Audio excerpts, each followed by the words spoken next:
Right now on The Home Strategist, if you've ever watched a home renovation show, you've probably witnessed this. If you want to build equity, you need to buy a disaster. That's just not true. In fact, buying a disaster is one of the fastest ways to lose money, not to mention losing your mind. And it could make you hate your house. Let's talk about what a fixer-upper actually is and what it isn't. I'm Dr. C, and you're watching The Home Strategist.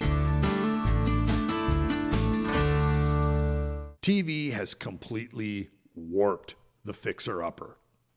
They take a house that's barely livable, they dump $150,000 into it, and magically create equity. What they don't show you, however, are all the holding costs, the mistakes, the permit issues, time overruns, stress, and most importantly, they don't show you how often this whole thing goes sideways for regular people. Because you're not running a TV production crew, you're living there. Here's the big mistake that people make. They think fixer-upper means condition. It doesn't. A true fixer-upper is about position, not destruction. You're not looking for a broken house.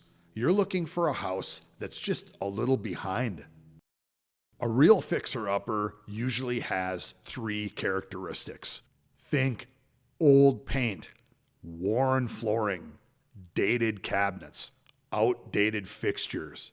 Nothing sexy, but nothing truly scary either. This is where equity lives. Because cosmetic upgrades are predictable, they're controllable, and they're relatively inexpensive. This is a big one. Bad listing photos, clutter, poor lighting, awkward staging.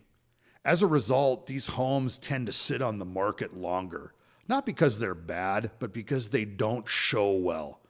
Here's the reality. Unfortunately, a lot of home buyers have very little vision. They have to be shown what's possible through evidence, like photos and property showings.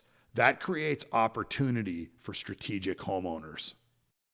Not structural, not catastrophic, just things that make buyers hesitate.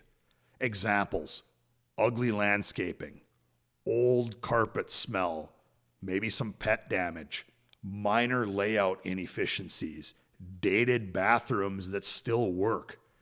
And that's not to mention that many buyers are simply not handy in the least. These are problems that people overreact to, and that is where you step in. Now let's talk about what a strategic fixer-upper is not. Foundation issues, major roof failure, framing problems. That's not just a project, that's a potential liability.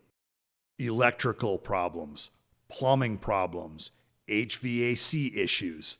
These are expensive and unpredictable. They don't add visible value, they just eat your budget. There's a big difference between other buyers missed it and other buyers avoided it. If it feels risky, it probably is. Trust your gut, trust your realtor, and trust your home inspector. Here's the mindset shift. You're not trying to build equity through demolition and construction. You're trying to unlock equity through perception. You want the house that looks worse than it really is. It feels outdated, but it still functions just fine.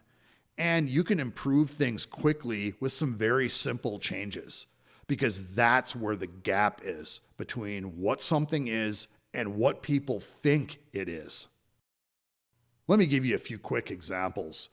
Fresh interior paint in the right color, updated light fixtures, new hardware on cabinets and doors, clean landscaping and exterior touch-ups. None of this is complicated, but together it changes how the house is perceived, and perception drives value. Look, you don't need to buy a disaster to build equity. In fact, you probably shouldn't. The best fixer-uppers aren't broken, they're just overlooked.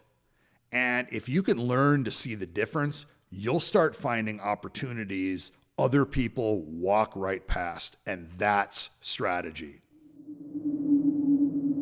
Thanks for checking out The Home Strategist. If you appreciated this content, give us a like, drop us a comment, and please subscribe to the channel.